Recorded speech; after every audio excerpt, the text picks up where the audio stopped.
ഞാൻ വന്നപ്പോൾ തൊട്ട് നോട്ടീസ് ചെയ്യുന്നതാണ് സാൻഡൽസ് ചപ്പൽ.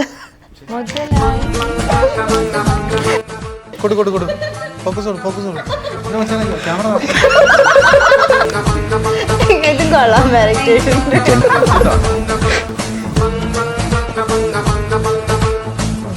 പിന്നെ പുള്ളിയുടെ ചെരുപ്പും കൂടെ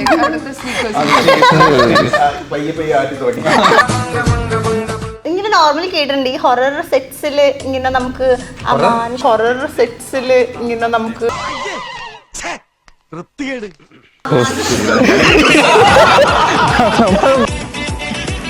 അല്ല, ജഗദീഷ് ചേട്ടനെ പറ്റി ഈ ഇടയ്ക്ക് ഭയങ്കര സംസാരമായിട്ടുള്ള ഷർഫിന്റെ ഭയങ്കര ഡാർക്കായിട്ട് ഒരു ക്യാരക്ടർ ചെയ്തു എന്ന് പറഞ്ഞു. ഇങ്ങനെ ഒരു ക്യാരക്ടർ ചെയ്യാൻ ഒരു നമ്മുടെ സെറ്റില് കഴിഞ്ഞിട്ടാണ് ഞാൻ അത് അറിയുന്നത്. അപ്പൊ എന്റെ മോനെ എന്റെ കൂടെ കോമഡി സീനൊക്കെ ചെയ്ത് ഈ മനുഷ്യനാണോ ഇത് പരിപാടി അങ്ങനൊരു സംസാരം ഉണ്ടായിട്ടുണ്ട്. അതിന്റെ എക്സ്ട്രീം ലെവല് എത്രത്തോളം പോരാൻ പറ്റുമോ ജഗദീഷ് ചേട്ടൻ ഈ പടത്തിൽ ചെയ്തിട്ടുണ്ട്.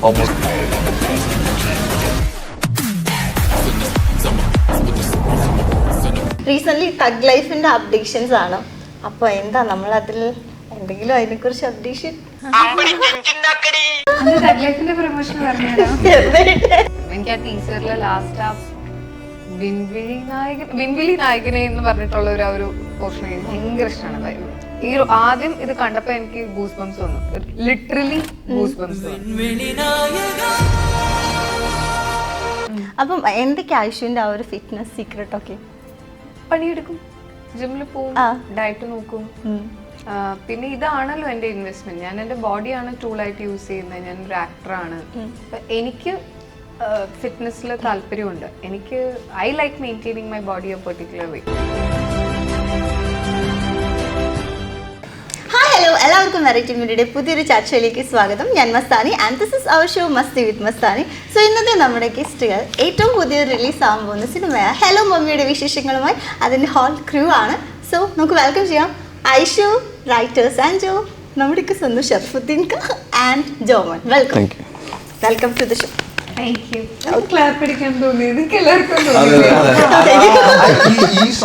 ഭയങ്കര പാടല്ലോ ഇത് തുടങ്ങുമ്പോൾ തന്നെ. Okay, thank you. എനിക്ക് തോന്നുന്നത് നിങ്ങൾക്ക് ഭയങ്കര ടയേർഡ് ആയിട്ട് ഇരിക്കുകയാണല്ലേ? പക്ഷെ നമ്മൾ ചില്ലാണ്.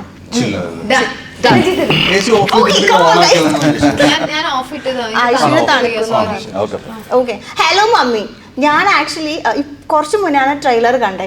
അതുവരെ ഞാൻ വിചാരിച്ചിരുന്ന ഇത് വേറൊരു സിനിമയായിരിക്കും. എന്റെ ത്രെഡ് വേറെ ആയിരുന്നു. ട്രെയിലർ കണ്ടപ്പോ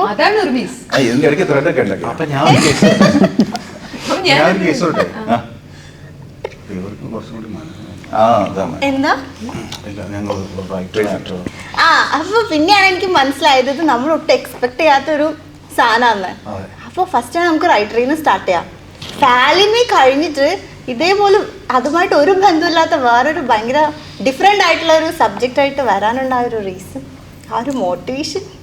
ത്രെഡ് ഓൾറെഡി എൻ്റെ കയ്യിലുണ്ടായിരുന്നു നേരത്തെ. അപ്പം ജോണർ പരിപാടികൾ ആ ത്രെഡിൽ തന്നെ ഇതാണ് ജോണർ എന്നുള്ളത് കൺഫേംഡ് ആയിരുന്നു. പിന്നെ ഈ സമയത്ത് ഒരു സാധ്യത തോന്നിയത് കൊണ്ടാണ് ഈ പടം തന്നെ ഇപ്പൊ ചെയ്യാം എന്നുള്ള ഒരു സെലക്ഷനിലേക്ക് വന്നത്. പിന്നെ അങ്ങനെ സംസാരിച്ചു വന്നു കഴിഞ്ഞപ്പോഴത്തേക്ക് ആക്ടറായി, ആക്ട്രസ്സായി, പ്രൊഡ്യൂസറായി, അങ്ങനെ മൂവ് ചെയ്തു. ശരിക്കും പറയാലോ അല്ലേ, horror comedy, fantasy comedy. Okay, അതായത് ശരിക്കും പ്രേതമില്ല, പക്ഷെ എവിടെയോ ഒരു തോന്നലാണോ? എനിക്ക് തോന്നുന്നു കുറച്ച് നാൾക്ക് ശേഷം തോന്നലാണോ? ആണോ? ഞാൻ വിചാരിച്ച എന്താ അറിയോ, ഹലോ മമ്മി എന്ന തോന്നൽ അല്ല, നിങ്ങളുടെ പാട്ട് റിലീസായി, അത് കഴിഞ്ഞിട്ട് ട്രെയിലർ അല്ല പോസ്റ്റേഴ്സ് ഒക്കെ കണ്ടപ്പോൾ ഞാൻ വിചാരിച്ച എന്താന്ന് വെച്ചാൽ ഐഷുവിന്റെയും ഷർഫിക്കയുടെയും ക്യാരക്ടർ കല്യാണം കഴിച്ചിട്ട് ഐഷു ഭയങ്കര മോഡേൺ ആയിട്ടുള്ള ഒരു മമ്മി, ഷർഫക്ക് ഇങ്ങനെ വീട്ടിലൊക്കെ ഇരിക്കുന്ന കൈൻഡ് ഓഫ് ഹസ്ബൻഡ് ആയിരിക്കും. അതൊക്കെ കണ്ടപ്പോൾ സത്യം പറഞ്ഞാൽ എനിക്ക് അങ്ങനെയാ തോന്നിയത്. അടുത്ത പടമാക്കും.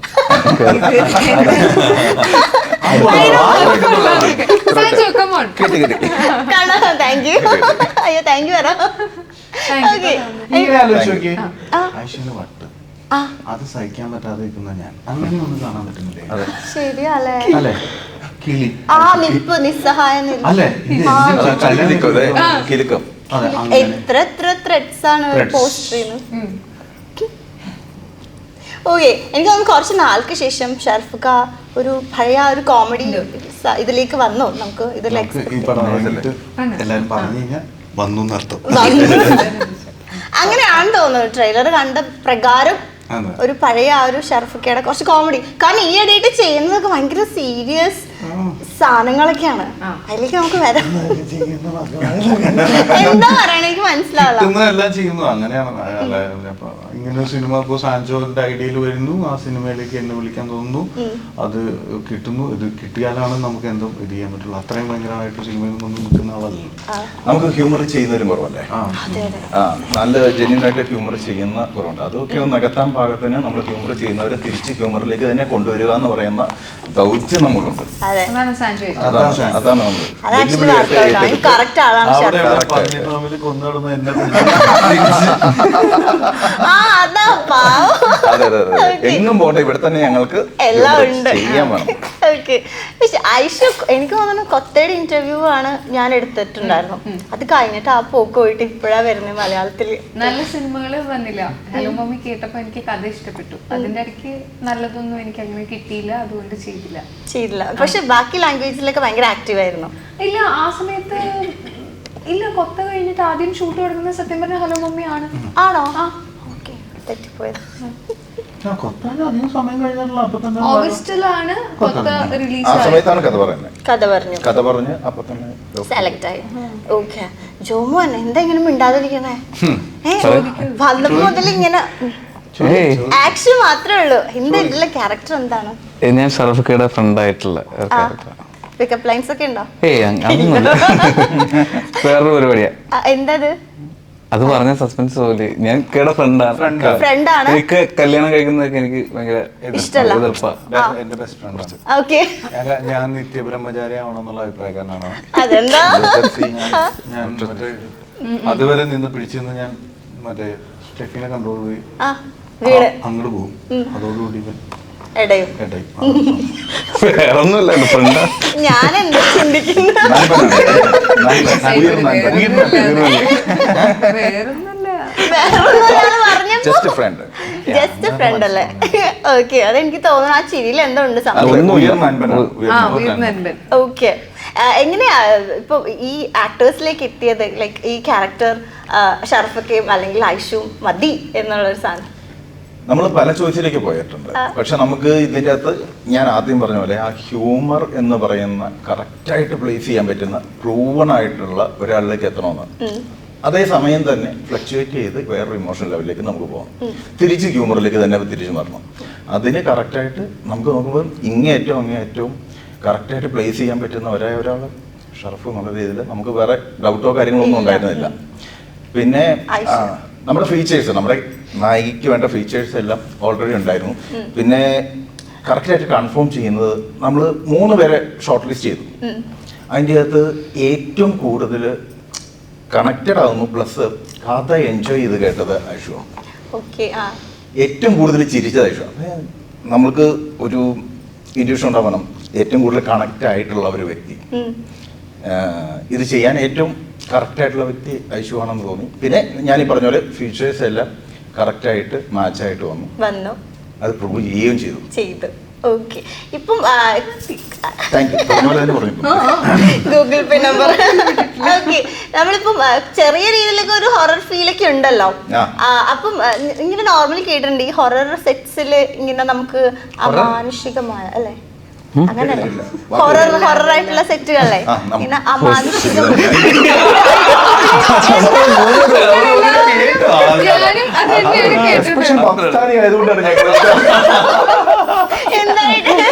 ഒരു മിനിറ്റ് സാൻജോയ്ക്ക് അടുത്ത് എഴുത്തിനുള്ള ഐഡിയ സെറ്റുകളിൽ എനിക്ക് മനസ്സിലായി ഹൊറർ സിനിമകൾ ഷൂട്ട് ചെയ്യുന്ന സെറ്റുകളിൽ പൊതുവെ ഇങ്ങനെ അമാനുഷികപരമായിട്ടുള്ള ഫീൽസ് ഒക്കെ ഉണ്ടാവുന്ന ഇങ്ങനെ ഏതൊക്കെയോ ഇന്റർവ്യൂസിൽ ആക്ടേഴ്സ് ഒക്കെ പറഞ്ഞു കേട്ടിട്ടുണ്ട്. എനിക്ക് തോന്നുന്നു ഈ പോസ്റ്റർ കാണുന്ന സമയത്ത് ഏതോ ബംഗ്ലാവിലൊക്കെ അകപ്പെട്ട് വല്ലാത്തൊരു സീരിയസ് സിറ്റുവേഷൻ ഒക്കെ ഹാൻഡിൽ ചെയ്ത പോലെ ഒന്ന് മറ്റേ അത് ഞാൻ പറഞ്ഞുതരാം. അതൊക്കെ ഒരു സിറ്റുവേഷൻ ഫീൽ ചെയ്തു. Okay. അപ്പൊ നിങ്ങൾക്ക് അങ്ങനെ എന്തെങ്കിലുമൊക്കെ തോന്നിയിട്ടുണ്ടോ? കാരണം ഇതിലൊരു ആൾ എനിക്ക് തോന്നുന്നു ഒരു പ്രേതമായിട്ട് ആരെയും കാണുന്നില്ലല്ലോ എന്നാണ് എനിക്ക് തോന്നുന്നത്. കാണുന്നില്ല. അപ്പൊ നിങ്ങൾക്ക് ആ സെറ്റിൽ അങ്ങനെ എന്തെങ്കിലുമൊക്കെ ഒരു എക്സ്പീരിയൻസ്? ഒന്നുമില്ല, അതൊരു ഞാൻ cool ആയിരുന്നു. അവിടെ ഒരു സിനിമ ചെയ്തിട്ടുണ്ട് ഇല്ലിക്കാക്കാക്കുന്നു പറഞ്ഞ. അപ്പൊ ആ സെറ്റ് തന്നെ ആ വീട്ടിലാണ് നമ്മൾ ഇതും ചെയ്തത്. നല്ല രസമുള്ള ഒരു വീടാണ്, ഒരു പ്രശ്നമില്ല. അവിടെ അങ്ങനത്തെ ഒരു വൈബേ നോക്കുന്നില്ല. നല്ല രസമുള്ള വീടാണ്. നല്ല അതെ ഒരു വെറുതെ പറഞ്ഞൊന്നും ഉണ്ടാക്കണ്ടെന്നൊക്കെ. കൊടുങ്ങല്ലൂരോ? എന്റെ കൊടുങ്ങല്ലൂരോ? പൊയ്യലാണ് പൊയ്യ പൊയ്യാ. ഇല്ല അറിയില്ല. അപ്പൊ കൊടുങ്ങല്ലൂര് നല്ല വീടാണ്.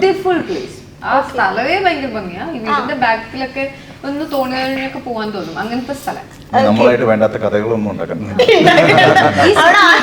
നല്ല വൈബ് സ്ഥലമാണ്. നല്ല ഓക്കെ.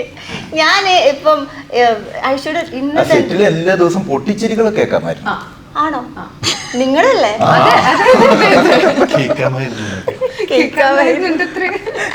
ഓക്കെ. ഞാൻ ഇന്നലെ ഐശ്വര്യ സ്റ്റോറി കണ്ടതാണ്, ഇറിറ്റേറ്റിംഗ് കോ ആക്ടർ എന്നൊക്കെ പറഞ്ഞിട്ട്. അല്ലല്ല, ഇറിറ്റേറ്റിംഗ് കോ ആക്ടർ എന്നല്ല, 101 Days of Irritating the Co-actor. I am irritating. അതെ, irritating the co-actor. അപ്പൊ എങ്ങനെയായിരുന്നു സെറ്റിൽ നിങ്ങളുടെ ഒരു, എനിക്ക് തോന്നുന്നു വരത്തൻ എന്താ ജോസും പ്രിയം ഇൻ പാരലൽ വേൾഡ് എന്നൊക്കെ പറഞ്ഞാണ് ജോസി, അങ്ങനെയാണ് കമന്റ്സ് ഒക്കെ പാട്ടിന്റെ ഒക്കെ കീഴെ. അപ്പം എങ്ങനെയുണ്ടായിരുന്നു പിന്നെയും റീജോയിൻ അതിൽ എന്ന് വെച്ചാല് ഭയങ്കര വില്ലനിസം കാണിച്ച് ഉള്ള ഒരു ഷറഫ്ക്കായിരുന്നു. ഇതിലിപ്പം ഹീറോ ഹീറോയിൻ ആയിട്ട് വന്നപ്പോ എങ്ങനെയായിരുന്നു? ഇറിറ്റേറ്റിംഗ് ആയിരുന്നോ ഐഷു? ഞാൻ പറഞ്ഞില്ല അത് അല്ലല്ലോ. ഒരിക്കലല്ലേ. ഇനി മാറ്റി പറയാൻ പറ്റില്ല. മാറ്റാം. അതുവരെ നമ്മൾ തമ്മില് മര്യാദക്ക് പോവാന്നുള്ള തീരുമാനത്തിൽ കഴിഞ്ഞിട്ട് ഞാൻ എന്റെ സുഖം കാണിച്ച ശേഷം ഇപ്പൊ തമ്മിലായിട്ട് വരാൻ പോണു കേട്ടോ. ഇതായിരിക്കും തമ്മിലായിട്ട് വരാൻ. ഇത് ഞങ്ങൾ ഹൈലൈറ്റിൽ ബ്ലാക്ക് ആൻഡ് എന്താണ്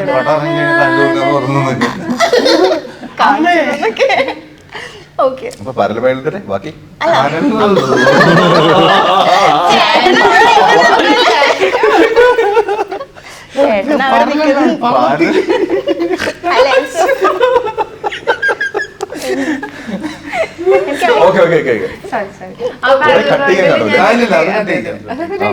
ഏത് വട്ടേണ്ട ഞാൻ പറയാം എല്ലാം കഴിഞ്ഞിട്ട് ഒറ്റ കട്ട് അപ്പൊ ഞങ്ങൾ എന്തിനു പറയാ? എങ്ങനെയായിരുന്നു? ഇറിറ്റേറ്റിംഗ് അല്ലായിരുന്നു? ഇറിറ്റേറ്റിംഗ് അല്ലായിരുന്നു ഐഷു? അല്ല, പാവായിരുന്നു. ഓക്കെ. അങ്ങനൊന്നും ഇല്ല, ഞങ്ങൾക്ക് ആദ്യം മുതൽ എനിക്ക് കംഫർട്ടബിൾ ആണ് പുള്ളിയുടെ കൂടെ വർക്ക് ചെയ്യാനായിട്ട്.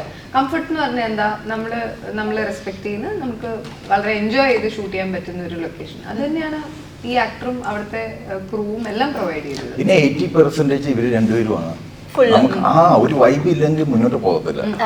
പിന്നെ പ്രത്യേകിച്ച് നമ്മൾ കണ്ടുവന്നിട്ടുള്ള ഹ്യൂമർ പടത്തില് നമ്മുടെ വൈബാണ് അതിനകത്ത് റിഫ്ലക്ട് ചെയ്യുക. അതില്ലെന്നുണ്ടെന്നുണ്ടെങ്കിൽ നമുക്ക് ഇത് വർക്കാകത്തില്ല, സീൻ പ്ലേ വർക്കാകത്തില്ല. ഒരു ഇന്ത്യൻ സിനിമയിൽ ഇപ്പൊ വർത്തന്റെ സിനിമയിൽ എന്നെ ഏറ്റവും ദേഷ്യമാണെങ്കിലും കണ്ടിട്ടെങ്കിലും ഞങ്ങൾ സംസാരിച്ചില്ലെങ്കിൽ പോലും ഒരു പ്രശ്നമില്ല. ആ സിനിമയില് ആ പരിപാടി അങ്ങനെ തന്നെ. ഈ പടത്തിൽ എന്ന് വെച്ച് കഴിഞ്ഞാൽ ഞങ്ങൾ തമ്മിൽ ബേസിക്കലി ഒരു കൊടുക്കൽ വാങ്ങൽ ഉണ്ട് എന്നുള്ള ആ ഒരു സാധനം വേണം. അത് ആ ഒരു കോമഡി സിനിമയാകുമ്പോൾ ആ ആംബിയൻസ് മൊത്തത്തിൽ എല്ലാവരും ഹെൽപ്പ് ചെയ്യും. നമ്മൾ ക്യാമറ, ഡയറക്ടർ, എല്ലാ ഡിപ്പാർട്ട്മെന്റിനും അത് ഭയങ്കര ഹെൽപ്ഫുൾ ആയിരിക്കും. അതെ, ഒരു ഫ്രണ്ട്ഷിപ്പ് വേണം. രണ്ട് സ്ഥലത്തുനിന്ന് വന്നു ഓക്കെ റെഡി പറയൂ തുറക്കും.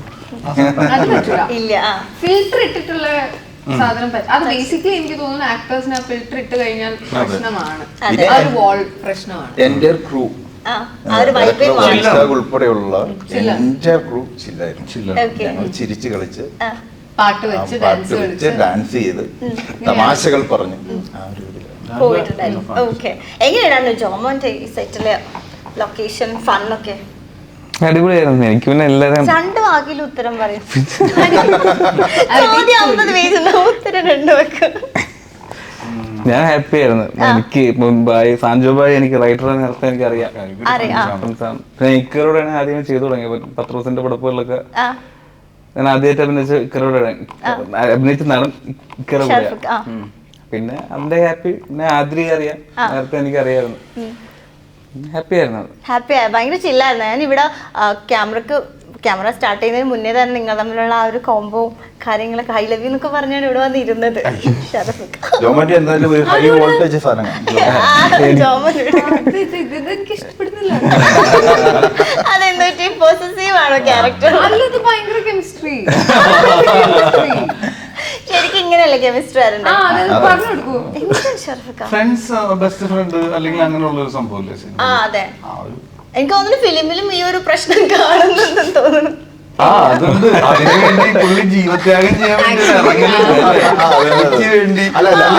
വേണ്ടി ഒരു ഹൈ വോൾട്ടേജ് ക്യാരക്ടറാണ് ജോമോന്റെ. അത് എന്ത് ചെയ്യുന്ന സിനിമയ്ക്ക് അത് നമുക്ക് കണ്ടു നോക്കാം. കുട്ടില് വായിച്ചപ്പോഴത്തേക്കും ഭയങ്കരമായിട്ട് ചിരി വന്നു. എനിക്ക് ബായി എല്ലാ സീനും പറഞ്ഞു തന്നായിരുന്നു. ഞാൻ മൊത്തം ഈ പടത്തിന്റെ കഥ ആയിരുന്നില്ല, ഭയങ്കര രസമായിരുന്നു. പക്ഷെ അത് ഷൂട്ട് ചെയ്ത് വന്നപ്പോഴത്തേക്ക് ഏകദേശം പരിപ്പായി. അതെ അതെ അതെ അതെ, അവിടെ പരിപ്പിറങ്ങി ഇവിടെ പരിപ്പിളകി കിട്ടുന്നത് അത് വേറെ കഥ. അത് സിനിമ കാണുമ്പോൾ മനസ്സിലാവും. ഒരൊറ്റ സീൻ വെച്ചിട്ട് ഞാൻ ഫുള്ള് പറന്ന് നടന്നു പറന്ന് കിടന്നും എഴഞ്ഞു കിടന്നും പേടിച്ചോ? ഓക്കെ, ശരി. എനിക്ക് തോന്നുന്നു അത്രയും പവർഫുൾ ക്യാരക്ടർ ഉള്ളതുകൊണ്ടാന്ന് തോന്നുന്നു ഇവിടെ ഇങ്ങനെ മിണ്ടാതിരിക്കുന്നത്, ഭയങ്കര സൈലന്റ് ആയിട്ടല്ലേ? അല്ല, ജോമോൻ അങ്ങനെയാണ്. ജോമോന് ക്യാമറ ഓണാണ്, ഇതല്ല ഫിലിം ക്യാമറ ഓണാണ്. അപ്പോഴേ അത് കയ്യിന്ന് ഇപ്പൊ ഞാൻ പറഞ്ഞില്ലേ ഞങ്ങൾ ആദ്യമായിട്ടാണ് അഭിനയിച്ചതെന്ന് പറഞ്ഞില്ലേ. ഇപ്പൊ ജോമോൻ എനിക്ക് അതിന് തൊട്ട് മുമ്പൊക്കെ ജോമോന്റെ പല കണ്ടന്റ് കണ്ടിട്ട് എനിക്ക് ജോമോൻ ഇഷ്ടമാണ്. അപ്പൊ അവിടെ വെച്ചാൽ ജോമോനാണ്, അല്ല ജോമോന്റെ പേരറിയില്ല, ഈ മനുഷ്യനാണോ ചെയ്യുന്നത് എന്നുള്ള ഒരു സാധനം കിട്ടുന്നത്. അപ്പൊ അവിടെ പരിപാടി തുടങ്ങി പുള്ളിയൊക്കെ അതിനു മുമ്പ് ഒന്നും ചെയ്ത് കണ്ടിട്ടില്ല, അല്ലെങ്കിൽ സിനിമയിൽ ഞാനും കണ്ടിട്ടില്ല. അപ്പം പുള്ളിയുടെ ആയത്തൊക്കെ ആയിരിക്കും തോന്നുന്നത്. പക്ഷെ പുള്ളി ആക്ഷനില് ഓരോ സ്വിച്ച് ഇട്ടോളം ചാർജ് ആയിട്ടുണ്ടല്ലോ. ഭയങ്കര രസമുള്ള സീനാണ് ഞങ്ങൾ രണ്ടുപേരും നമ്മൾ. ഓക്കെ, എനിക്ക് തോന്നുന്നു ആ ഒരു കെമിസ്ട്രി ആണ് സ്റ്റിൽ ഫീൽ ചെയ്യുന്നത്. എനിക്ക് തോന്നുന്നു ഇപ്പം റീസെന്റ് ഇറങ്ങിയ ഗുരുവായൂർ അമ്പലനട ആണെങ്കിലും വാഴ ആണെങ്കിലും ജോമോന്റെ പ്രസൻസ് ഉണ്ടെങ്കിൽ ആ പടം ഹിറ്റാണ്. അപ്പൊ ഹലോ മമ്മിയിലും ജോമോന്റെ ആ ഒരു പ്രസൻസ് ഉണ്ട്, അതുകൊണ്ട് ഇതും അങ്ങനെ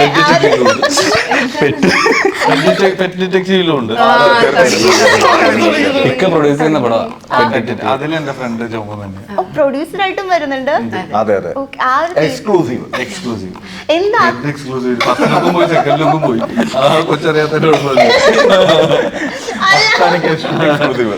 അല്ല പ്രൊഡ്യൂസർ ആ ഒരു ധൈര്യം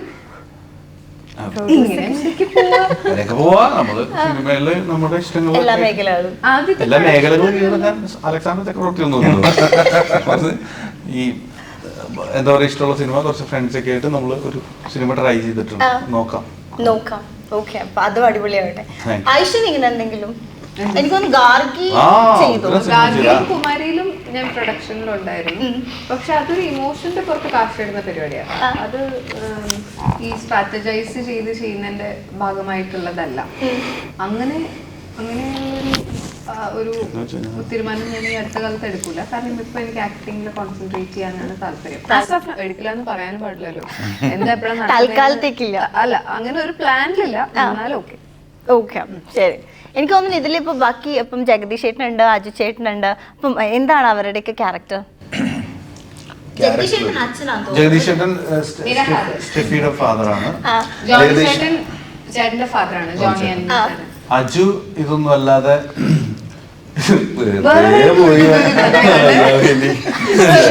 അല്ല, ജഗദീഷ് ചേട്ടനെ പറ്റി ഈ ഇടയ്ക്ക് ഭയങ്കര സംസാരമായിട്ടുള്ള ഷർഫുന്റെ ആയിരുന്നു. ഭയങ്കര ഡാർക്കായിട്ട് ഒരു ക്യാരക്ടർ ചെയ്തു എന്ന് പറയും. ഇങ്ങനെ ഒരു ക്യാരക്ടർ ചെയ്യാൻ നമ്മുടെ സെറ്റില് കഴിഞ്ഞിട്ടാണ് ഞാൻ അത് അറിയുന്നത്. അപ്പൊ എന്റെ മോനെ എന്റെ കൂടെ കോമഡി സീനൊക്കെ ചെയ്ത് ഈ മനുഷ്യനാണോ ഇത് പരിപാടി, അങ്ങനെ ഒരു സംസാരം ഉണ്ടായിട്ടുണ്ട്.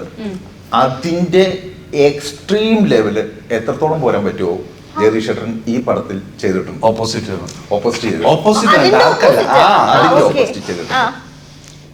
ഓക്കെ ആ പടം എനിക്ക് മനസ്സിലായി.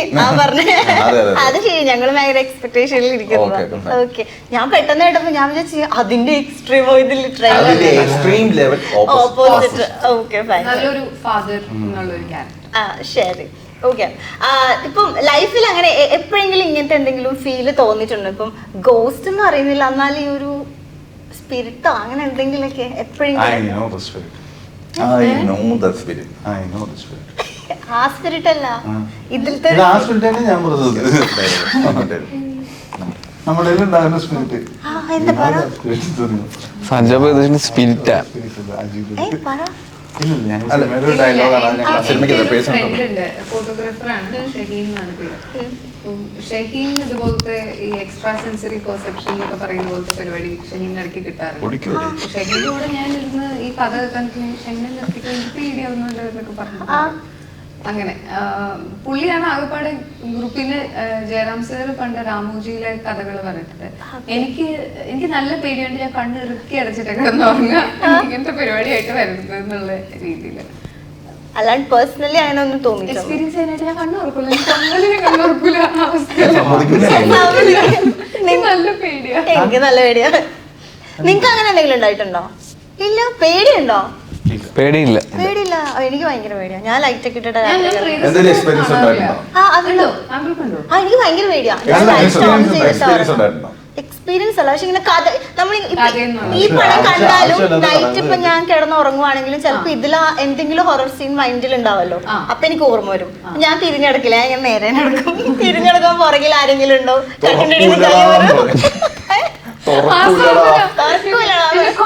ഞാൻ പേടിക്കൂല, കണ്ണൂർന്നാലും ഇത് കാരണം ഞാൻ ഹൊറർ പടങ്ങൾ കാണാറില്ല. പക്ഷെ ഇത് ഹൊറർ അല്ല കേട്ടോ, കാണണം.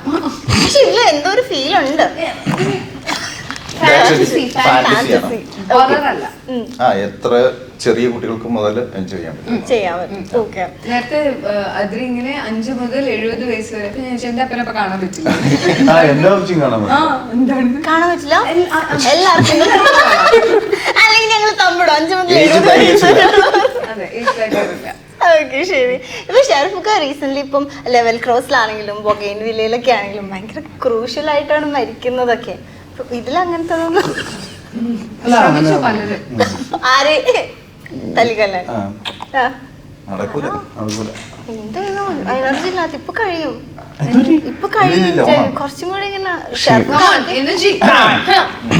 ക്ഷീണം കാണാം രാവിലെ മുതല്. ചേട്ടന്റെ ബാറ്ററി ലോ ആയി തുടങ്ങി. അപ്പം പറയൂ, റീസെന്റ് ഇപ്പം ഈ പറഞ്ഞ പോലെ മൂവി അല്ല, ആ സിനിമകളിൽ എന്ന് വെച്ച് കഴിഞ്ഞാൽ അങ്ങനെയൊക്കെ സംഭവിക്കാൻ പറ്റുള്ളൂ. എന്ന് വെച്ച് കഴിഞ്ഞാൽ ആ സിനിമയിൽ ആ കഥാപാത്രങ്ങൾക്ക് അങ്ങനെ സംഭവിക്കില്ല. പിന്നെ നമ്മൾ ചെയ്ത് ഇപ്പൊ ഞാൻ തന്നെ അതിനെ കുറിച്ച് പറയുന്നത് വെച്ച് കഴിഞ്ഞാൽ അത് ഭയങ്കര ക്ലോസ് ആയിട്ട് വന്ന സിനിമകളായിപ്പോയി. പല സമയത്ത് ചെയ്ത സിനിമകളാണ്, പക്ഷെ അടുത്തടുത്ത് വന്നതാണ്. ശരിക്കും പറഞ്ഞു കഴിഞ്ഞാൽ ഇപ്പോഴെങ്ങും ചെയ്യാത്ത വേറൊരു പടം വരുന്നുണ്ട്, അതിലും എനിക്ക് ഇതേ അവസ്ഥ. അപ്പൊ ഇതൊക്കെ പല സമയത്തായിട്ട് ചെയ്തതാണ്, പക്ഷെ അത് അങ്ങനത്തെ ഒരു സാഹചര്യം ഉണ്ട്. അപ്പൊ അത് ഒരുമിച്ച് പ്ലാൻ ചെയ്ത് വന്നു. അതിലിപ്പോ പട്ടികളുടെ കൂടെ ഉള്ള സാധനമൊക്കെ ഇല്ലേ, അതൊക്കെ ശരിക്കും പട്ടികൾ തന്നെയായിരുന്നു. പേടി ഉണ്ടായിരുന്നില്ല. അല്ല, എനിക്ക് 2 പട്ടിക്കുട്ടി ഉണ്ടാവും. പക്ഷെ അതുപോലെ ഞാൻ കഴിഞ്ഞ 4-5 സിനിമകളായിട്ട് ഞാനും പറ്റുള്ളൂ വളരെ നല്ല പറ്റും. ഇപ്പൊ വരെ ഞാൻ അബദ്ധത്തിലാണ് പോയിക്കൊണ്ടിരിക്കുന്നത്. അപ്പൊ അങ്ങനെ പേടിയൊന്നും ഉണ്ടായില്ല? ഇല്ല, അങ്ങനെ പറ്റും ഇല്ല. ഓക്കെ. പക്ഷെ എനിക്ക് പട്ടികളുണ്ട്, പക്ഷെ എന്നാലും പേടിയാ. ഒരു പെറ്റില്ലേ? ഞാൻ കാണാറുണ്ട്. എനിക്ക് പെറ്റ്സ് ഉള്ള ആക്ടേഴ്സിനൊക്കെ ഭയങ്കര ഇഷ്ടമാണ്.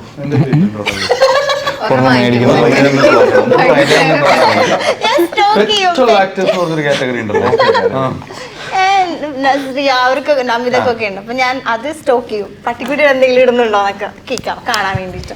ഓക്കെ. നമ്മുടെ പടത്തിലും പെറ്റുമായിട്ട് ഒരു അതുകൂടി കൂട്ടിയാ ഞാൻ ഒരു കണക്ഷൻ ഉണ്ട്. ശരി, അടിപൊളി. എനിക്ക് തോന്നുന്നു ഇപ്പം ഐഷ ആണെങ്കിൽ ഇപ്പം ഭയങ്കര വലിയ വലിയ ബാനേഴ്സിലെ സിനിമകളൊക്കെയാണ് ചെയ്യുന്നത്. ഇപ്പം റീസെന്റ് തഗ് ലൈഫിന്റെ അപ്ഡേഷൻസ് ആണ്. അപ്പൊ എന്താ നമ്മൾ അതിൽ എന്തെങ്കിലും അതിനെ കുറിച്ച് അപ്ഡേഷൻ? ഇല്ല, അത് ഇപ്പഴല്ല, ജൂണിലാണ് റിലീസ്. ജൂൺ 2025 രസമുള്ള ഒരു കഥയുള്ള ഒരു മണിസാറിന്റെ ആണല്ലോ. കമൽഹാസൻ സാർ അവരുടെ കൊളാബറേഷൻ നായകന് ശേഷം എന്നുള്ളൊരു സംഭവമുണ്ട്. Very very interesting. എനിക്ക് ആ ടീച്ചറിലെ ലാസ്റ്റ് ആ വിൻവിലി നായകനെ എന്ന് പറഞ്ഞിട്ടുള്ള ഒരു പോർഷൻ എനിക്ക് ഭയങ്കര ഇഷ്ടമാണ്. ഈ ആദ്യം ഇത് കണ്ടപ്പോ എനിക്ക് ഗൂസ് ബംസ് വന്നു, ലിറ്ററലി ഗൂസ് ബംസ് വന്നു. Okay. ആ ടീച്ചർ കണ്ടു. ആ മറ്റേ ഇത് വിൻഡോ ഇത് ചെയ്യുന്നതല്ലേ? അതെ. വിൻഡോയില് ആ ഷോട്ട് വിൻഡോയിലെ shot. അത് കഴിഞ്ഞിട്ട് ഒരു ഏറെമാരുടെ ഒരു പരിപാടി കൂടി കയറും. ഇപ്പം ആക്ടേഴ്സ് എന്ന് പറയുമ്പോഴേ എസ്പെഷ്യലി ഇപ്പം ലേഡീസ് ആണെങ്കിലും ഫിറ്റ്നസ് അല്ലെങ്കിൽ സ്കിൻ കെയർ ഒക്കെ ഭയങ്കരമായിട്ട് നമ്മൾ കെയർ ചെയ്യണമല്ലോ. അപ്പം എന്തൊക്കെ ആവശ്യൻ്റെ ആ ഒരു ഫിറ്റ്നസ് സീക്രട്ട് ഒക്കെ? പണിയെടുക്കും, ജിമ്മിൽ പോവും, ഡയറ്റ് നോക്കും. പിന്നെ ഇതാണല്ലോ എൻ്റെ ഇൻവെസ്റ്റ്മെന്റ്. ഞാൻ എൻ്റെ ബോഡിയാണ് ടൂളായിട്ട് യൂസ് ചെയ്യുന്നത്. ഞാൻ ഒരു ആക്ടറാണ്. അപ്പൊ എനിക്ക് ഫിറ്റ്നസ്സിൽ താല്പര്യമുണ്ട്. എനിക്ക് I like maintaining my body a particular വേ. അത് കാരണം ഞാൻ അത് ചെയ്യുന്നുണ്ട്. ഞാൻ അത് മുഷിഞ്ഞ് ചെയ്യല്ല, ഞാൻ ഇൻട്രസ്റ്റോട് കൂടി ചെയ്യും. എനിക്ക് താല്പര്യമാണ് അത് ചെയ്യാനായിട്ട്. സ്കിൻ കെയർ ആണെങ്കിലും അതെ, എൻ്റെ ഫേസ് ആണ് എൻ്റെ ഇൻവെസ്റ്റ്മെന്റ്. സോ അത് നല്ലോണം കെയർ എടുക്കുന്നുണ്ട്, ഡെർമറ്റോളജിസ്റ്റിനെ കാണുന്നുണ്ട്, എല്ലാം. ആൻഡ് ഐ ആക്ച്വലി തിങ്ക് അതൊരു സെൽഫ് കെയറിൻ്റെയും ഭാഗമാണ്, പ്രൊഫഷണൽ മാത്രമല്ല, എല്ലാവരും ചെയ്യേണ്ട കാര്യമാണെന്നാണ് എൻ്റെ ഒരു അഭിപ്രായം. ഷർഫൊക്കെ അങ്ങനെ ഫോളോ ചെയ്യുന്ന ആളാണ് ഫിറ്റ്നസ് ഒക്കെ? നമ്മുടെ പടത്തിന് കുറച്ച് ഡിമാൻഡ്സ് പറഞ്ഞായിരുന്നു. അതൊക്കെ ആയിരുന്നു ബോഡി മെയിൻറ്റെയിൻ ചെയ്യുന്ന കാര്യം. അതുപോലെ തന്നെ ബാക്കിയുള്ള കാര്യങ്ങളിലും നമ്മൾ കുറച്ച് ഇങ്ങനെയൊക്കെ വന്നാൽ നല്ലതാ ഷർഫു എന്നുള്ളത് കാര്യം പറഞ്ഞായിരുന്നു. എന്തായാലും സെറ്റിലേക്ക് വന്നപ്പോൾ അങ്ങനെ തന്നെയാ വന്നത്. വർക്ക് ചെയ്തിട്ടുണ്ടോ ഇല്ല എന്നുള്ളത് അദ്ദേഹം പറയും. എനിക്ക് ഏറ്റവും ഹലോ മമ്മിയിൽ എനിക്ക് ഏറ്റവും ഇഷ്ടപ്പെട്ടതെന്ന് പറഞ്ഞാൽ ഞാൻ രാവിലെ 5 മണിക്ക് എണീറ്റ് ഞാൻ ജിമ്മിൽ പോവായിരുന്നു ഷൂട്ടിന് വരുന്നതിന് മുന്നേ. അത് വളരെ എനിക്ക് എല്ലാ ഷൂട്ടിനും പറ്റാറില്ല. ഹലോ മമ്മിയിൽ ഞാൻ എല്ലാ ദിവസവും ഞാൻ ജിമ്മിന് പോവായിരുന്നു. എനിക്ക് ആ ഒരു എഫേർട്ട് ഇടാനുള്ള സ്പേസ് കിട്ടി. കാരണം ഇമോഷണലി ഡ്രെയിനിങ് ആയിട്ടുള്ള ഫിലിം അല്ല, ഹാപ്പി ആയിട്ട് പോകുന്ന സിനിമയാണ് ഷൂട്ടും. അപ്പൊ എനിക്ക് ഇമോഷണലി ഡ്രെയിനിങ് ആയിട്ടുള്ള പിന്നെ നമുക്ക് ജിമ്മിൽ പോകാനൊന്നും തോന്നൂല. ഇതിൽ എനിക്ക് ആ ഒരു സ്പേസ് കിട്ടി, എനിക്ക് ഭയങ്കര സന്തോഷമായിരുന്നു. രാവിലെ തന്നെ ഒരു ആ രീതിയിലാണ് പോകുന്നത്. അത് ചെയ്ത് കഴിയുമ്പോൾ തന്നെ ഭയങ്കര റിഫ്രഷ്മെന്റ് ഫീൽ ഉണ്ടാവും. ഷർഫൊക്കെ പറ. ഞാൻ ഈ സിനിമയ്ക്ക് ആക്ച്വലി 10-35 ദിവസം ഞാനൊരു ചെറിയ എന്റേതായ ഒരു ചെറിയ ഡയറ്റ് ഒക്കെ പിടിച്ചിട്ടുണ്ടായിരുന്നു. സാധാരണ ഇത് നടക്കുന്നതല്ല. അങ്ങനെ ഫിറ്റ്നസ് പേഴ്സൺ അല്ല, ഇഷ്ടാണോ? രാവിലെ ഓടാനൊക്കെ ഉണ്ട്. ഞാൻ പറഞ്ഞു ഈ പടത്തിന്റെ ഒരു 30-35 ഡേയ്സ് ഞാൻ ഒരു പ്രോപ്പർ പരിപാടിയിൽ ഉണ്ടായിരുന്നു. പിന്നെ പതുക്കെ മടിയാവും. അതെപ്പോഴും അങ്ങനെയല്ലേ, ഭയങ്കര ടൈറ്റ് ആയിട്ട് പിടിച്ചാൽ ഒന്ന് ലൂസാക്കാൻ, ഭയങ്കര ലൂസായിട്ട് ഡയറ്റ് ഒക്കെ പോവാണെങ്കിൽ പെട്ടെന്ന് ഒരു മൊത്തത്തിൽ എല്ലാം കൂടി പിടിച്ചായിരുന്നു. ഞാൻ റൈസ് കട്ട് അങ്ങനെ ഷുഗർ കട്ട് അങ്ങനെ ഞാൻ ഭയങ്കര പരിപാടിയായിരുന്നു. ഞങ്ങൾ ഇവിടെ വന്ന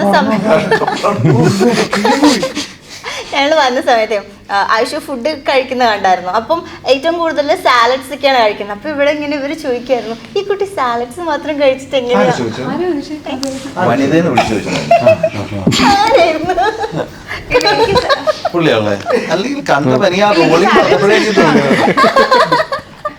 സാലഡ്സ് ഭയങ്കര ഇഷ്ടമുള്ള ഫുഡ്. എനിക്ക് ഇഷ്ടമുള്ളതില് കേക്ക്സ് ഭയങ്കര ഇഷ്ടമാണ് കഴിക്കാൻ, സ്വീറ്റ്സ് ഭയങ്കര ഇഷ്ടമാണ്. പിന്നെ എനിക്ക് ഇഷ്ടമുള്ളത് സാലഡ്സ് ആണ്. അപ്പൊ അതാണ് എന്റെ ബാലൻസ്. രണ്ടും അത്യാവശ്യം കഴിക്കും. ഷർഫൊക്കെ കാണുമ്പോഴേ ഷർഫൊക്കെ ഭയങ്കര കോസ്റ്റ്യൂം സെൻസ് ഒക്കെ ഉള്ള ഒരാളാണ്. അടിപൊളി കോസ്റ്റ്യൂംസ് കാര്യങ്ങളൊക്കെ ഇടുന്നത്. എസ്പെഷ്യലി ഞാൻ വന്നപ്പോൾ തൊട്ട് നോട്ടീസ് ചെയ്യുന്നതാണ് സാൻഡൽസ്, ചപ്പൽ.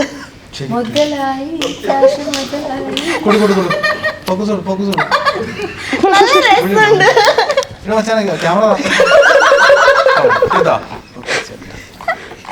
പ്രമോഷനാണോ? നമ്മളൊരു പ്രോഗ്രാമിന് ഇത് ബ്ലൂ ആൻഡ് ബ്ലൂ ഇട്ട് പോയതായിരുന്നു. ചേട്ടൻ അതിന് ആ ഒരു ഔട്ട്ഫിറ്റിന് പറ്റുന്ന ചപ്പല് വാങ്ങിക്കേണ്ടി വന്നു. പാവത്തിന് 4500 രൂപയും കണ്ടായിരുന്നു. അപ്പൊ അത് 10 പ്രാവശ്യം ഞാൻ പറഞ്ഞെടുത്ത ഐഡിയ ചേട്ടാ 10 പ്രാവശ്യമായിട്ട് 450 രൂപയാവും. അങ്ങനെ പോയിട്ടോണ്ടിരിക്കുക എല്ലാം പ്രമോഷൻ. പക്ഷെ കൊള്ളാം, കുറച്ച് വെറൈറ്റി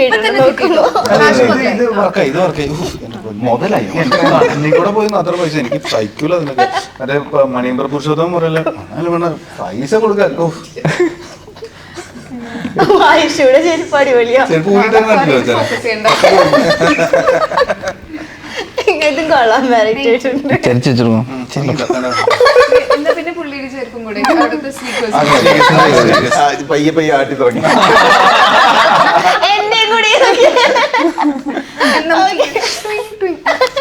കിട്ടുന്ന കറക്റ്റ് കിട്ടിയ ഫോക്കസ് കിട്ടിയ കിട്ടി കിട്ടി കിട്ടി. ലൈറ്റ് അപ്പ് ചെയ്യണോ സെപ്പറേറ്റ്? ലൈറ്റും കൂടെ ശരിക്കും നമുക്ക് കൊല്ലംപുരി സാധാരണ അതെ. ഓ ഇവ ചെരുപ്പൊക്കെ എടുത്ത് കാലിലൊക്കെ ഇട്ടിട്ടോ. കൊള്ളാം. ഇനി പറയൂ സാഞ്ചു ചേട്ടൻ. സാൻജോട് ചെറുപ്പം കഴിക്കാത്തത്. സാധാരണ ഇത് ഭയങ്കര വെറൈറ്റി ആയിട്ട് തോന്നി എനിക്ക്. റൈറ്റർക്ക് കുറച്ച് അവകാശങ്ങളുണ്ട്. അതെ അതെ അതാ. ആ ഞങ്ങള് സുന്ദരിമാരെ അല്ല സുന്ദരിന്ന് സുന്ദരൻ സുന്ദരന സുന്ദരി. നല്ലത്. ഓക്കെ ഇനി ഇപ്പം ഫാലിമി ഹലോ മമ്മി പിന്നെ കരിക്കുലം ഒരു സീരീസ് ചെയ്തിട്ടുണ്ടായിരുന്നു. അതൊക്കെ ഭയങ്കര ഡിഫറെന്റ്. ഇപ്പൊ നെക്സ്റ്റ് എന്തെങ്കിലും പ്ലാനിങ് ഉണ്ടോ, അല്ലെങ്കിൽ ഇപ്പൊ ഈ ഇന്റർവ്യൂവിൽ എന്തെങ്കിലും ത്രെഡ് കിട്ടിയോ? കിട്ടിയായിരുന്നു ഇടയ്ക്ക് ഒരു വാക്ക്. ഇതിന്റെ റിലീസ് കഴിഞ്ഞ് കഴിഞ്ഞിട്ട് പ്ലാനിങ്ങിലുണ്ട്, സംസാരങ്ങളൊക്കെ നടക്കും. പക്ഷെ ഇതിന്റെ റിലീസ് കഴിയും ഇപ്പൊ ആക്ച്വലി അതും കൂടെ ഹോൾഡ് ചെയ്യാൻ ഈ പറയുന്ന റിലീസ് കഴിയുന്നത് വരെ അതിപ്പോ ചിന്തയിലേക്ക് കൊണ്ടുവരുന്നില്ല. ഇല്ല, ഫുൾ ഹലോ മമ്മിയിൽ ഇൻവെസ്റ്റ് ചെയ്തിരിക്കുകയാണ്. ഓക്കെ. എനിക്ക് സാൻജുവിനെ പറ്റി ഒരു കാര്യം പറയാനുണ്ട്. അതായത് സാധാരണ റൈറ്റേഴ്സ് സെറ്റിൽ കാണുന്നവർ കുറവാണ്. വരും ഇടയ്ക്ക് വരും എന്നുള്ള രീതിയിലല്ലാണ്ട് ഇപ്പോൾ ഡയലോഗ്സ് ഫോക്കസ് ചെയ്യാനൊക്കെ എനിക്ക് തോന്നുന്നു ശ്യാമേട്ടനും ദിലീഷ് ഏട്ടനും നിന്ന് ഞാൻ കണ്ടിട്ടുണ്ട് മായനദിയുടെ സെറ്റിൽ. അല്ലാണ്ട് ഞാൻ അങ്ങനെ കണ്ടിട്ടേ ഇല്ല. സാൻജോ പറഞ്ഞിട്ട് അതെ സാൻജോ പ്രീ പ്രൊഡക്ഷൻ, സിനിമയുടെ ഷൂട്ടിംഗ്, പോസ്റ്റ് പ്രൊഡക്ഷൻ, പ്രൊമോഷൻ വരെ വരുന്ന റൈറ്ററാണ്. സാൻജോ ഉണ്ട് ഈ സിനിമയുടെ ഗാർഡിയൻ ഏഞ്ചൽ ആയിട്ട് അല്ലേ? ഈ സിനിമയുടെ ഐശ്വര്യ സാൻജോ എന്ന് പറഞ്ഞിട്ട് ഒരു ബോർഡ് വെക്കണം. അത് ഭയങ്കര കമന്റബിൾ ആയിട്ടുള്ള ഒരു എഫേർട്ടാണ്. ഒരു റൈറ്ററിനെ എഴുതി കൊടുത്തിട്ട് പോയാൽ മതി. അതല്ല അയാള് ചെയ്യുന്നത്. അതിന്റെ ഒരു അത് ആസ് ആൻ ആക്ടർ എനിക്ക് ഭയങ്കര ഹെൽപ്ഫുൾ ആയിരുന്നു അത് സാൻജോ ഉള്ളത്. ഞാൻ ഏറ്റവും കൂടുതൽ സിനിമയിൽ ബോണ്ട് ചെയ്തിട്ടുള്ളത് സാൻജോന്റെ അടുത്തും വൈശാഖിന്റെ അടുത്തുമാണ്. ഭയങ്കര ഒരു ബാക്ക് ബോൺ സംഭവം ഉണ്ടായിരുന്നു. എനിക്ക് തോന്നുന്നു ആ എഴുതുന്ന സാധനങ്ങൾ വിഷ്വലിലേക്ക് വരുമ്പോൾ അത് ശരിക്കും നേരിട്ട് കാണുമ്പോഴേ ആ ഒരു സാറ്റിസ്ഫാക്ഷൻ കിട്ടുള്ളൂ എന്ന് തോന്നുന്നു അല്ലേ? അതെ അതെ. നമ്മൾ പിന്നെ ഹ്യൂമറിന്റെ പ്രത്യേകത എന്താണെന്ന് വെച്ചാൽ ആ സ്പോട്ടിൽ കുറച്ച് ഇംപ്രവൈസേഷൻ വേണ്ടി വരും. ഇപ്പം ഷർഫിന്റെ ഐശ്വര്യയുടെ ഒരു കേസ് എന്താണെന്ന് വെച്ചാൽ നമ്മൾ പ്ലേ ചെയ്തിട്ട് വർക്ക് ആകുന്നില്ല എന്ന് വിചാരിക്കാം. ഹ്യൂമറിന്റെ അകത്ത് റിസ്ക് ഉണ്ട്. അപ്പം നമ്മൾ ആ കാര്യം പറഞ്ഞിട്ട് നമ്മൾ ഇംപ്രവൈസേഷൻ നടത്തി ഒരിക്കൽ കൂടി പ്ലേ പോകുമ്പോൾ വർക്കാവും. അപ്പൊ അതിന് നമ്മൾ സ്പോട്ടിൽ ഉണ്ടാകുന്നത് നമ്മുടെ ആഗ്രഹമാണ്. അതാണ്. ഓക്കെ. അപ്പൊ എന്തായാലും നവംബർ 21 ഹലോ മമ്മി തിയേറ്റേഴ്സിലേക്ക് റിലീസ് ആവുകയാണ്. നമ്മുടെ കുറേ നാൾക്ക് ശേഷം ഐഷുയുടെ ഒരു മൂവി ആയിട്ട് റിലീസ് ചെയ്യുന്നു. ഇപ്പം ഷറഫുക്കയുടെ നിങ്ങൾ ഇത്ര ദിവസം കണ്ടിന്യൂസ് കണ്ട ആ ഒരു റഫ് ആൻഡ് ടഫ് അങ്ങനത്തെ ഒരു സാധനത്തിൽ നിന്ന് ലവ് ബോയ് ഒരു പ്ലസന്റബിൾ ആയിട്ടുള്ള നമ്മുടെ ഷറഫുക്കയിലേക്ക് തിരിച്ചു വരുന്നു. ആൻഡ് ഇപ്പം റൈറ്ററിന്റെ ആണെങ്കിൽ സാൻജോ ചേട്ടൻ്റെ ആണെങ്കിലും ജോമോൻ തീർന്നോ? ഇനി ഇറങ്ങിയിട്ടില്ല. വാഴയൊക്കെ കഴിഞ്ഞ് ബിസിയാണ്. തിയേറ്ററില് ഗ്യാപ്പ് കിട്ടുന്നില്ല.